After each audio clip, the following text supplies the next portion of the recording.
Notifications, alerts, alarms, reminders. Sometimes we confuse the meaning of these words. But one thing is for sure, we are dealing with much more of them than we should. My name is Blanca Pejushne-Sechenyi from Next Action Associates. In this video, I will talk about notifications of new events and reminders of things that are already known. I aim to give you a new perspective and some tips and tricks how I regularly optimize my reminders, notifications, and calendars.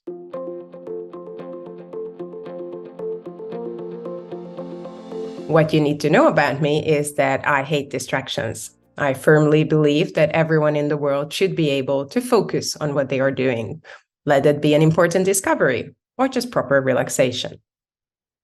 I bet anyone that apart from incoming calls, there is absolutely no need for sound, for vibration or pop-up or anything else about the incoming things.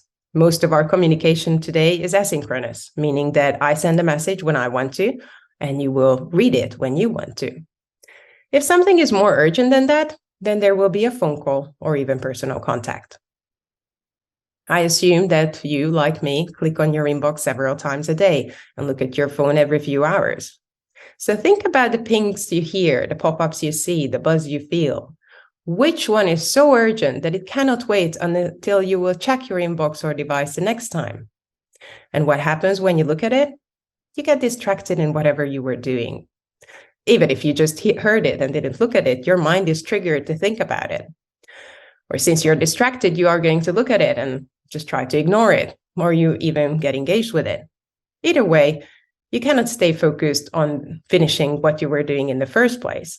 But nearly all the times, it could have waited until you were done and looked at your inbox because you wanted to, not because you were notified.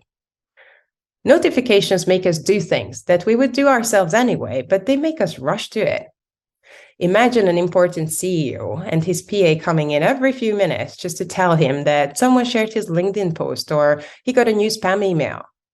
The PA will check all of these things among the actually important things that come in, filter them, and check what and when she has to tell the CEO to save his valuable time and focus.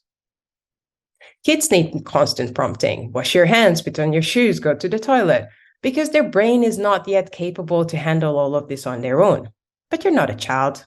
So as long as you check your phone and inbox without prompting, and I know you do, there is absolutely no need for the notifications to tell you, look at me, look at me.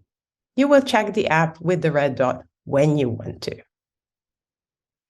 Reminders are about something that we already know about, but we want to make sure we don't need to keep it in our mind and waste our valuable brain power on it.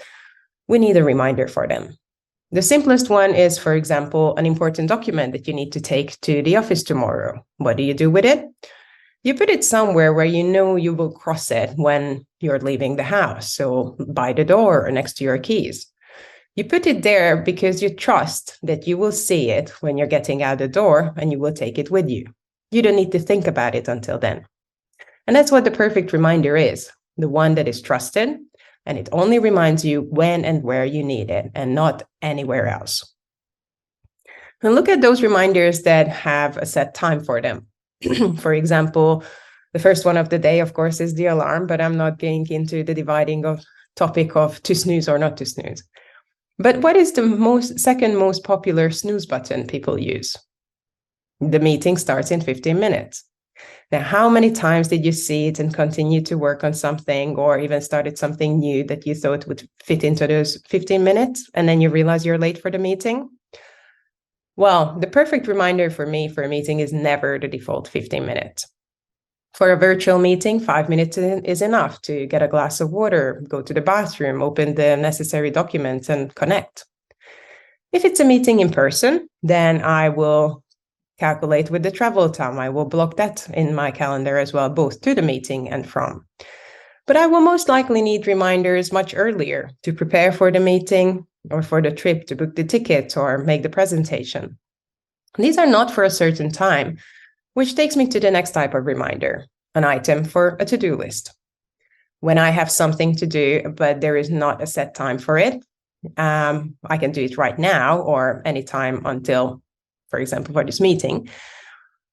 Now that one is really difficult because if I set any time-based reminders or block time in my calendar, there is hardly any chance that it will be the right time.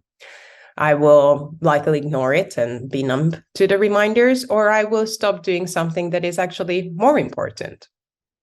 And first of all, I need to write down what I need to do. And I have to place this reminder somewhere where I know I will be reminded of it, but not more times than when it's actually suitable. So that's where the magic of GTD comes in, that these reminders go on my next action list. And I have these lists where I know I can engage with them. For example, anything that I have to do on a computer will be somewhere around my desk. But an easy example is what you probably do is a shopping list. You have that list when you go to the shop.